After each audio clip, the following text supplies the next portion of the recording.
అయితే తమ్ముడు ఎలా చనిపోయారన్న? తమ్ముడు అదే ఎప్పుడైతే మనం ఈ సినిమా తీయడం ఈ స్ట్రగుల్స్‌లో ఉన్నప్పుడు ఏమైందంటేనా, మన లోపల కొన్ని యుద్ధాలు జరుగుతా ఉంటాయి. హ్మ్. ఈ యుద్ధాల్ని ఆ అబ్బాయి దగ్గరుండి చూడకుండా, అతను కూడా చాలామంది మన గురించి నెగెటివ్‌గా మాట్లాడే వాళ్ళ గ్యాంగ్‌లో చేరిపోయాడు. ఓహ్! హ్మ్. అతని కోసమే సినిమా తీశాం. అతనే నీ సొంత బిడ్డలాగా అనుకోని అతని కెరియర్ ఆ! బాగుండాలని చెప్పి నువ్వు అనుకున్నావు. అనుకున్నాము.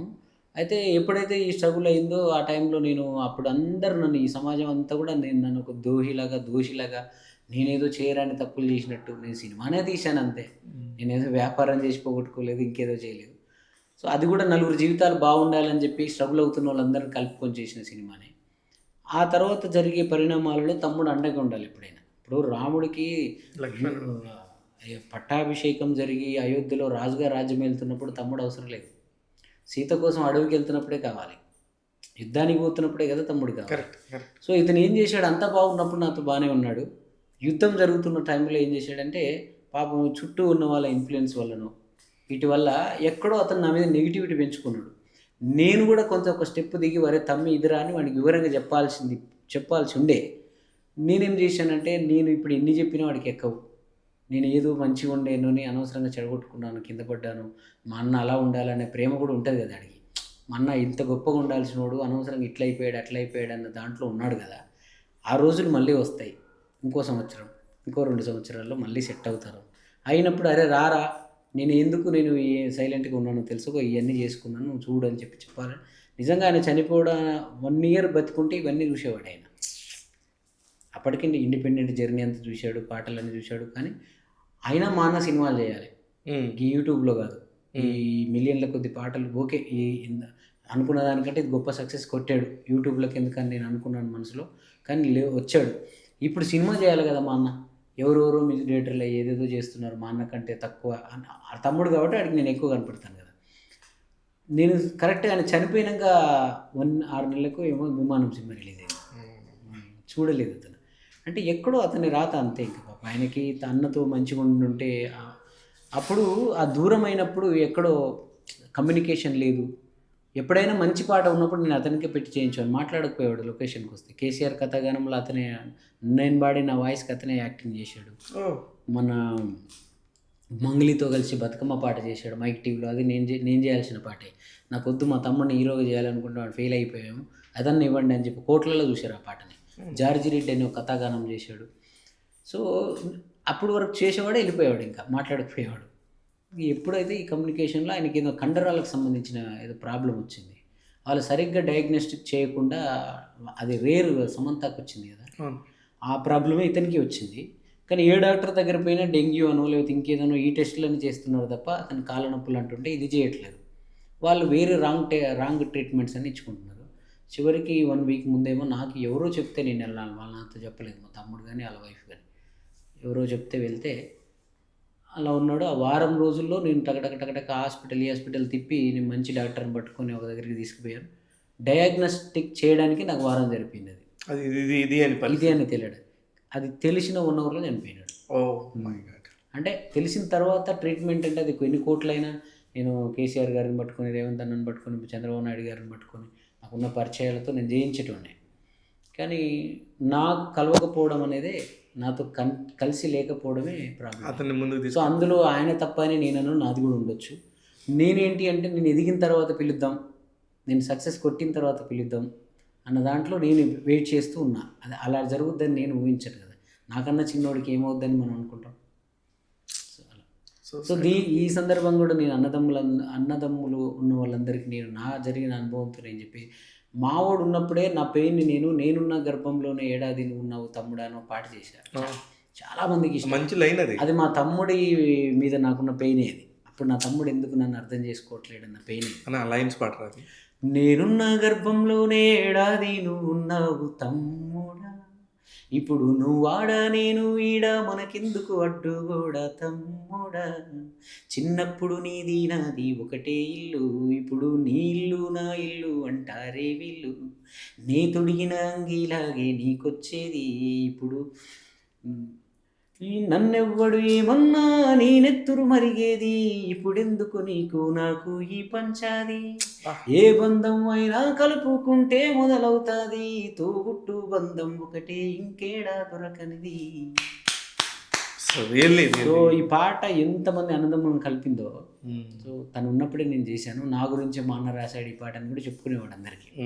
కానీ మరి మా అన్నకి ఎంత పెయిన్ ఉందో నా మీద ఇంత పాట రాసిండని వద్దామని అనుకోలేదు. అతను అనుకొని ఉంటే ఈరోజు ఉండేవాడు.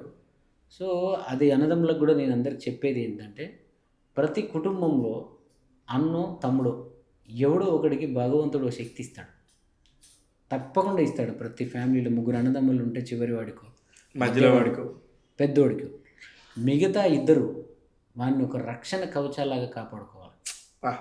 వాడికి డబ్బు లేకపోతే మీరు వేరే పనులు చేసానికి డబ్బులు ఇవ్వండి. ఇప్పుడు రేవంత్ అన్న సీఎం అయ్యాడంటే నేను చూశాను, వాళ్ళ అన్నదమ్ములందరూ ఆయన ఇట్లా పట్టేవాడు. ఆయన ఏదో చేసి జైలుకి వెళ్ళాడు కదా అని చెప్పి మా అన్న తప్పని వాళ్ళు మాట్లాడలే. అప్పుడు కూడా పోలీసు వాళ్ళతో కొట్లాడిన వీడియోలు ఉంటాయి వాళ్ళ అన్నదమ్ములు. సో అలాగే చిరంజీవి గారిని మనం ఉదాహరణ తీసుకుంటే వాళ్ళ ఫ్యామిలీ వాళ్ళు కజిన్స్ అన్నదమ్ములు కూడా ఎలా ఉంటారు చూడండి, గ్రేట్ బ్రదర్స్ అది. సో అలాగా ప్రతి కుటుంబానికి ఒకడు ఉంటాడు. మీరు ఏమి చేయాల్సిన అవసరం లేదు, వాని ఒక్కరిని కాపాడుకోండి, వాడే మిమ్మల్ని అందరినీ పైకి తీసుకొస్తాడు, ఆడపిల్లలైనా మగాళ్ళైనా.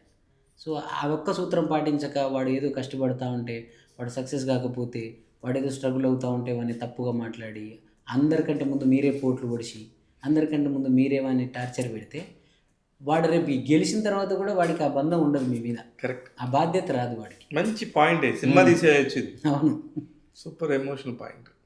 చాలా బాగా మాడారు అన్న గురించి, తమ్ముడు గురించి. నిజంగానే ఏ బంధాన్ని అయినా మనం తీసుకుంటాం, కానీ ఈ బంధం మాత్రం ఒక్కటే. ఇప్పుడు నేను సినిమా తీయడానికి కారణం ఏంటి, నా కోసం తీయలేను. నా తమ్ముని ఎవరో హీరోగా పెట్టి 2 సినిమాలు తీసేస్తే వాడు ఎంత బాధపడ్డాడు అని నేను ఎక్కడో అనవసరంగా ఓవర్ రియాక్ట్ అయిపోయాను. వాడేం ఫీల్ అవ్వలేదు నిజానికి కూడా. ఆడికి ఎందుకు తీసాడు సినిమా అన్న సెన్స్లోనే ఉన్నాడు నా మీద. నేను ఎక్కువ దాన్ని ఓవర్ రియాక్ట్ అయ్యానంటే నాలో ఉన్న అన్న బయటకు వచ్చాడు. అప్పుడు అదే అర్థమైంది, నాలో ఉన్న సినిమా వాడు. కానీ ఫైనల్గా మీ ఎమోషన్ ఇది అని అతను తెలిసిందంటారా? అతను ఫేస్బుక్లో 2 పోస్టులు రాశాడు అన్న. చనిపోయే ముందు లాస్ట్ నా బర్త్డే, అతను చనిపోయే ముందు లాస్ట్ నా బర్త్డే ఉంటుంది కదా, ఆ బర్త్డేకి రాశాడు ఆయన. ఏం రాశాడంటే, ఆయన రియలైజ్ అయ్యాడని నాకు అర్థమైంది. మా అన్న ఓటమిని ఒప్పుకోడు ఎప్పటికీ, అందుకే తను మళ్ళీ ఎక్కడైతే పడిపోయాడో అక్కడే లేచి ఈరోజు ప్రతి ఇంట్లో తన పాటతో ప్రతి ఇంటిలో బంధం అయిపోయాడు. అలాగే తను ఈ 10 సంవత్సరాల క్రితమే అసలు సినిమా అంటే ఏం తెలియని మాకు, మా అందరి కోసం ఆయన సినిమా తీసి దాన్ని రిలీజ్ చేసి చెడును మొత్తం ఆయన ఒక్కడే తీసుకొని మంచి మా అందరికి పంచి పాపం ఆయన కష్టాలు పడ్డాడని చెప్పి రాసుకున్నాడు. అది రాశాడు అతను. దాన్ని నేను ఫ్రేమ్ కట్టి నా ఆఫీస్లో పెట్టించాను అతని ఫోటో పెట్టి. అలాగే చాలా చాలా విషయాలు చెప్పాడు. మా అన్నయ్య నాకు ఎప్పటికీ నా హీరో, మా అన్నయ్య నా నటు, అది నా రోల్ మోడల్ అని ఏదో రాశాడు. అంటే ఆయన రియలైజ్ అయ్యి ఇంకా అన్నకు దగ్గర అయ్యే టైం అది. కరెక్ట్ టైం పాపం పండే టైంలో మిస్ అయ్యాను. సో సాడ్ అన్న, రియల్లీ సారీ. అదే చాలామంది చూసే వాళ్ళు కూడా డౌట్ ఉంటే చూడండి, మహి కొండేటి అని ఉంటుంది ఫేస్బుక్లో. ఆ ఫేస్బుక్లో ఏంటి మహి కొండేటి అని, మహి కొండేటి, అందులో నా గురించి ఆయన 2 బర్త్డేలకు రాశాడు. 2021 రాయలే, 19లో ఒకటి రాశాడు, కొత్తగా ఇండిపెండెంట్ పాటలు వచ్చినప్పుడు 21లో ఒకటి రాశాడు, 22లో ఆయన చనిపోయాడు. So sad, so sad, so sorry. అయితే ఇప్పుడు ఈ ఫ్యామిలీలో ఇప్పుడు ఇలా జరిగింది కదా, మీరు చాలా చిన్న ఫ్యామిలీ నుంచి వచ్చారు కదా, మీ అన్నదమ్ములకి ఇలాంటి ప్రాబ్లం వస్తే మీ అమ్మ నాన్న సర్ది చెప్పలేదా మీ ఇద్దరికి? అదే అంత జ్ఞానం లేదని చెప్పాను వాళ్ళకి. సర్ది ఇప్పుడు మా తమ్ముడు చెప్పేటప్పుడు మా తమ్ముడు తింటాడు, మా నాన్న నాది చెప్పేటప్పుడు నాది తింటాడు. ఆయనకు సమ్ టైమ్స్ ఇక్కడ ఏం ప్రాబ్లం వచ్చిందంటన్నా, నేను ఏదైతే దెబ్బతిన్నానో ఇప్పుడు అప్పటిదాకా నా మీద అందరికి ఒక అంచనాలు ఉంటాయి కదా, వీడిది అవుతాడు మాకు ఇది చేస్తాడు, వీడిది అవుతాడు మాకు అది చేస్తాడు అని అన్ని కోరికలు ఉంటాయిగా. మా నాన్నకు 4 పిల్లలు, అరే నా పెద్ద కొడుకు ఏదో అయిపోతే నా ఆడపిల్లకి ఇది చేస్తాడు, నా చిన్న కొడుకు అది చేస్తాడు, పెద్ద కొడుకు ఇది చేస్తాడు, ఒక అంచనాలు ఉంటాయి ఆయనకి.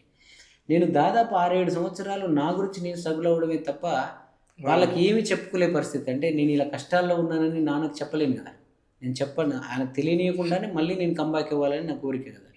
సో వాళ్ళకి ఏంటంటే ఏదో వీడు పట్టించుకోవట్లేడు, ఎవరిని ఫ్యామిలీని పట్టించుకోవట్లేడు, వీడి స్వార్థం వీడే చూసుకుంటున్నాడు, లేకపోతే ఏదో తప్పుడు పనులు చేసి ఇలా అయిపోయాడు, ఆగమైపోయాడు, ఇలా చుట్టూ ఉన్న వాళ్ళు చెప్తున్న తప్పుడు పనులు చేసుకొని అయిపోయాడు అంటానికి మీకేం అలవాట్లు ఉన్నాయి? వాళ్ళకి ఏం తెలుసు, మనం మన జరిగిన ప్రాబ్లం వాళ్ళకి చెప్పలే కదా, కరెక్ట్ కరెక్ట్. దీనివల్ల మనం ఇబ్బంది పడ్డామని చెప్పలేదు కదా. సో దానివల్ల వాళ్ళకి ఏమైపోయిందంటే తమ్ముడు పోయి ఏదైనా మనమే కంప్లైంట్ చెప్పాడు అనుకో, నిజమేనట్టుంది, వీడు చెప్పేది కరెక్టే, అవును వాడు సరిగా పట్టించుకోవట్లేడు, దీన్ని చూడలేదు దాన్ని చూడలేదు, ఇలాంటి సెన్స్తో వాళ్ళ తమ్ముడినే సపోర్ట్ చేసేవాళ్ళు. మళ్ళీ దర్శకుడిగా నిర్మాతగా మారే అవకాశం ఉందా? నేను ముందే చెప్పాను కదా అన్న, నేను నా జీవితంలో నా ప్రతి దశలో నన్ను తీర్చిదిద్దింది, నేను తప్పులు చేస్తే సరిదిద్దింది, నన్ను జీవితంలో ప్రజలందరికీ మీ అందరికీ ఇలా కూర్చొని మాట్లాడేలా నన్ను తీసుకొచ్చింది పాటే. ఆ పాట కూడా అందరిలాగా ఓ సీజనల్ మ్యూజిక్ డైరెక్టర్ లాగో, లేకపోతే ఏదో ఒక బ్రేక్ వస్తే ఒక 4 రోజులు అలా కాకుండా నన్ను ఒక ప్రత్యేకమైన పాటగాడిగా ఈ ప్రపంచం గుర్తించింది. ఎవరికి ఏ ఎమోషన్ వచ్చినా కూడా కరెక్ట్, చరణార్జున్ దీని మీద పాట చేస్తే బాగుండు అని చెప్పి ప్రజలు అనుకునే స్థాయికి ఈ పాట వచ్చినప్పుడు నేను పాటగాడిగా ఉండాలని ఇష్టం ఉంది నాకు ఎప్పటికీ. నేను ఎప్పుడు పాటగాడిగా ప్రపంచంలో ఎప్పుడు ఎన్ని వీలైతే అన్ని సినిమాలకి, ఎన్ని వీలైతే సినిమాలు కాకపోతే ఇండిపెండెంట్, నన్ను సినిమాలు ఎవరు ఇవ్వనప్పుడు ఇండిపెండెంట్ సాంగ్స్, నేను ఆల్రెడీ దాని మీద ఒక వేదిక ఉంది నాకు. సో కాకపోతే సినిమా ఆకలి ఇంకా నాకు తీరలే. అందుకే నేను చాలా మీరు అన్నప్పుడు మొదట్లో రేవంత్ రెడ్డి గారు గవర్నమెంట్ ఇది అన్నారు కదా, అటువైపు కూడా నేను ఎందుకు ప్రయత్నాలు చేయలేదు. అడిగితే ఇస్తాడు రేవంత్ అన్న, నాకు ఏం అడిగినా ఇస్తాడు, నేను వెళ్ళి. కానీ నాకు ఇక్కడ ఆకలి తీరలే, అది ఆయనకు కూడా తెలుసు. ఓకే, అయితే ఇక్కడ ఆకలి నిజంగా ఇంత ప్రయాణం ఉంది. ఎవరు సంగీత దర్శకుడుగా మీకు ఇష్టం? ఎవరు హీరోగా ఉంటే ఆ పాటలు నేను చేస్తే బాగుండేది కదా అనిపించే ఫీలింగ్ మీకు ఉంటుంది? సంగీత దర్శకుడు అంటే ఒకప్పుడు నేను అప్పుడు పురాతనంలో ఉన్నప్పుడు రేమన్ సార్ వీళ్ళు తప్ప ఇంకా మ్యూజిక్ ఎవరు అన్నట్టు ఉండేది. ఎప్పుడైతే ఆ 3 సంవత్సరాల గ్యాప్ వచ్చినప్పుడు నేను ప్రజల్లో ఒక హిట్ సినిమాకి మ్యూజిక్ డైరెక్టర్ చేయాలి, లేదా హిట్ సాంగ్ చేయాలని ఒకటే పెట్టుకున్నాను తప్ప ఇవి కాదు కదా. ప్రజలకు ప్రత్యేకమైన ముద్ర వేయాలంటే మనం ఏం చేయాలని చెప్పినప్పుడు నేను నా పరిశోధనలో ఇళయరాజా గారు తగిలారు నాకు. ఎప్పుడో 40 సంవత్సరాల క్రితం ఒక అమ్మాయి ఆ పాటని తను ఒకరిని ప్రేమించి ఉంటుంది ఆ పాట ద్వారా. మళ్ళీ ఆమె కూతురు కూడా అదే పాట కవర్ సాంగ్ వినో లేకపోతే ఇంకో రకంగా వినో ఆ పాట రీల్స్లో వినే ఈరోజు ఆమె కూడా మళ్ళీ ఇంకొక తన ప్రేమికుని గుర్తు చేసుకుంటుంది, అది కూడా ఇళయరాజా గారి పాట. ఇది ఎలా సాధ్యమైందనే దాని మీద నేను ఒక 1 year పాటు కూర్చున్నాను. Super research. 1 year కూర్చున్నాను.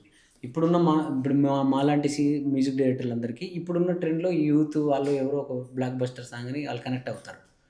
తర్వాత మళ్ళీ వాళ్ళ పిల్ల వచ్చేటప్పటికి మేము ఎక్కడ ఉంటాం, ఎవరు ఉంటారు అప్పటికి.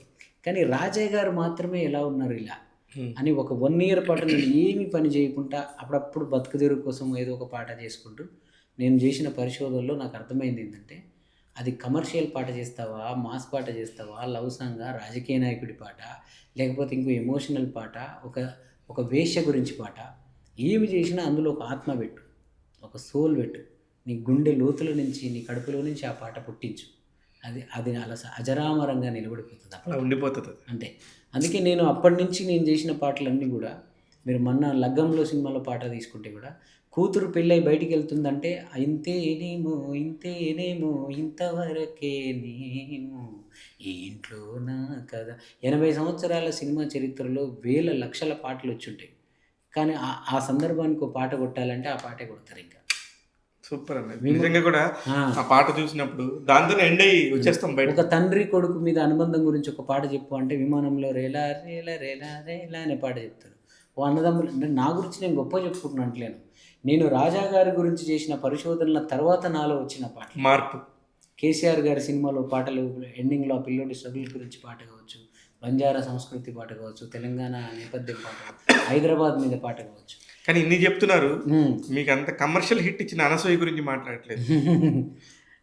అనసూయ గారు నిజంగా అంటే విమానం అనే సినిమా నేను రికార్డింగ్ చేయమని, బ్యాక్గ్రౌండ్ స్కోర్ చేయమని నా దగ్గరికి వచ్చినప్పుడు నాలో ఉన్న కమర్షియల్ మాస్ ఉంటాడు. ఇప్పుడు ఊర్లలో ట్రాక్టర్లు పోతుంటే పరిగెత్తుకుంటే ఎక్కినోడు అంటే వాడు ఎంత మాస్గాడే ఉంటాడు. రైట్. సో ఆడికి థియేటర్లో చిరంజీవి గారి సినిమాలు, పవన్ కళ్యాణ్ గారి సినిమాలు, బాలకృష్ణ గారి సినిమాలు చూసి విజువల్స్ చేసి ఆ టికెట్లు దొరికితే ఎంజాయ్ చేసిన నాలో ఇంకొకడు ఉంటాడు కదా. వీడికి ఇప్పుడు ఇందాక కేసీఆర్ సినిమాలో ప్రమోషనల్ సాంగ్ రాసిన చిరంజీవి శ్రీనివాస్ అన్నాను కదా, ఆయన ఎప్పుడు నన్ను అనేది అదే, నువ్వు ఎన్ని గొప్ప ఇట్లని నీలో ఉన్న మాస్ మ్యూజిక్ డైరెక్టర్ నేను చూడాలంటాడు. సో అలా లగ్గం సినిమాలో 2 పాటలు చేశా. నీలమ్మ కొడుకు అనే ఒక పాట, ముషాయిర్ అనే ఒక పాట. దీంట్లో కూడా అద్దాల రైక్ అనే ఒక పాట ఉండే కేసీఆర్, దాంట్లో పెట్టలేదు.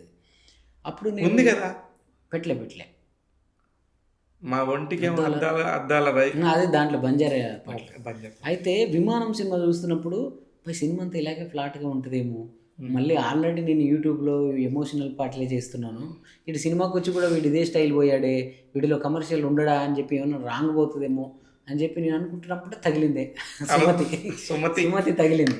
అబ్బా నాకు ఇంకా చాలు ఈ సుమతి ఈ కొంచెం బిట్టులోనే నేను నాలో ఉన్న మాస్ మ్యూజిక్ డైరెక్టర్ని చూపించుకోవచ్చు అనుకున్నా. సుమతిని చూడగానే పుట్టింది. అంటే అది అనసూయ పుట్టించింది ఆ పాటని. అనసూయ నా లోపలికి వచ్చి పుట్టించేసింది. అది వేదిక మీద కూడా చెప్పారు. అందుకనే నాకు గుర్తుంది కూడా యాక్చువల్లీ. అంటే నేను ఇప్పుడు మీ ముందు కూర్చున్నాను కానీ గత 22 సంవత్సరాలుగా నేను చూస్తున్న ఒక మనిషిని మ్యాక్సిమం దగ్గర కలిపాను, తట్టి లేపాను అని నేను అనుకుంటున్నాను.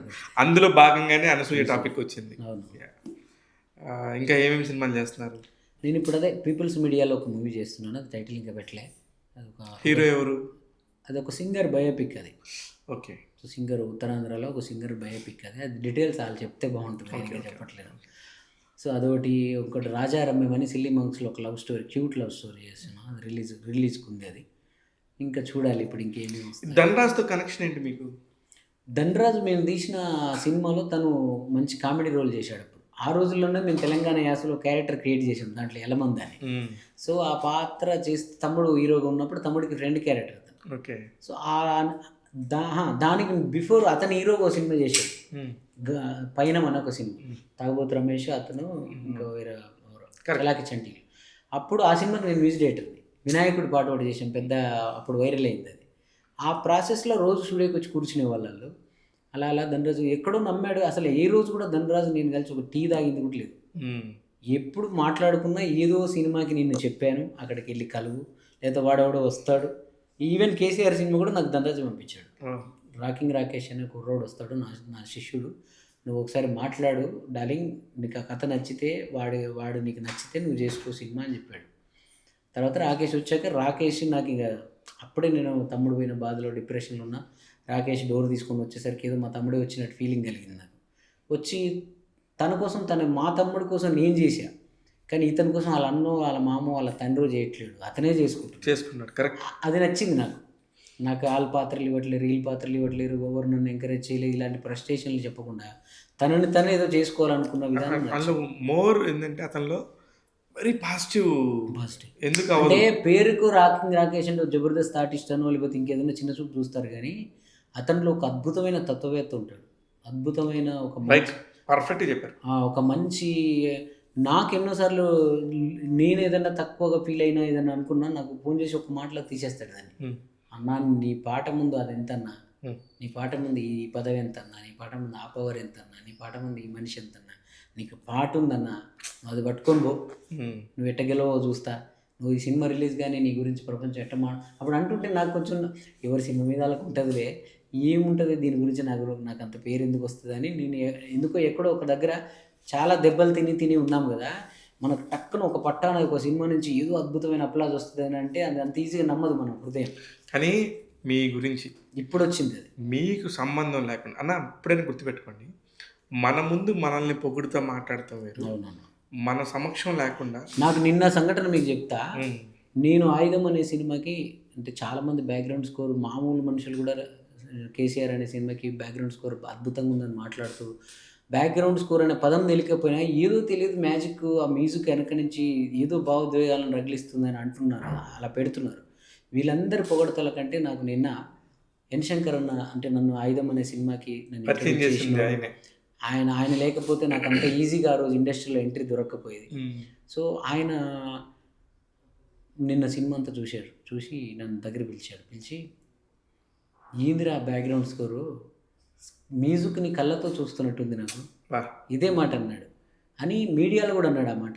నువ్వు నల్గొండ నుంచి ఏదో చేయడానికి వచ్చావురా, ఇక్కడ నువ్వు చేస్తావు, ఏదో చాలామంది సినిమాకి బ్యాక్గ్రౌండ్ స్కోర్ బాగుందని అంటుంటే బాగున్న సినిమాకి అన్నీ కుదురుతాయి, అలాగే ఇది కూడా కుదురుంటుంది అని అనుకున్నా నేను.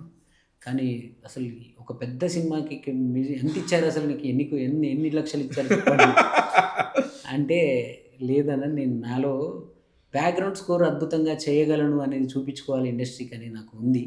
సో అలాంటి కంటెంట్ దొరికినప్పుడు ఆటోమేటిక్గా మనం చెలరేగుతాం కదా. సో అలాగే నాకు విమానం కానీ ఇది కానీ అలా దొరికింది. అంటే ఇవే అవమానాలే అంతే. ఇప్పుడు మీరు ఒక స్థాయి వరకు వెళ్తారని ఒకరు అంటారు. ఆయన నా సినిమాకి మ్యూజిక్ బ్యాక్గ్రౌండ్ స్కోర్ చేసే స్థాయి కాదని మనకు చెప్పకుండా మన సినిమాని తీసుకుని ఇంకూరు చేతిలో ఒక ఆయన పెడతాడు. ఇవన్నీ అనుభవాల నుంచే మనకు వస్తుంది ఇదంతా. ఇప్పుడు రేపు రాజారమ్యం కూడా మీరు చూస్తారు, బ్యాక్గ్రౌండ్ స్కోర్ చాలా బాగుంటుంది ఆ సినిమా. రాజారమ్యం అని ఒక లవ్ స్టోరీ చేస్తున్నాను. సో ఇలాగ చాలా సినిమాలు, రాబోయే సినిమాలు కూడా మీరు బ్యాక్గ్రౌండ్ స్కోర్కి నేను మ్యూజిక్ నేరేషన్ అని ఎందుకు పేరు పెట్టుకున్నాను అంటే, నేను ఎప్పుడు దాని బ్యాక్గ్రౌండ్ స్కోర్ లాగా ఫీల్ అవును. మ్యూజిక్ నేరేషన్ బాగుంది, ఈ పేరే కంటిన్యూ చేయండి. నేను మ్యూజిక్తో నేరేట్ చేస్తాను మీ కథని అంటాను నేను. సూపర్, వెరీ నైస్ అండి. General content or positive content, information, entertainment ఇవన్నీ ఉన్నాయండి మన యూట్యూబ్ ఛానల్లో. సో మీకు ఒక మంచి పాజిటివ్ ఎనర్జీ కావాలి అంటే రోజు ట్యాగ్ తెలుగు ఛానల్ని చూసి ఎంజాయ్ చేయండి. All kinds of cinema updates, all kinds of news, all kinds of celebrity interviews. So మీకు అన్ని exciting stuff, cinema related stuff అంతా మీకు Tag Telugulo ఉంటుంది. So subscribe to it and follow it. Thank you.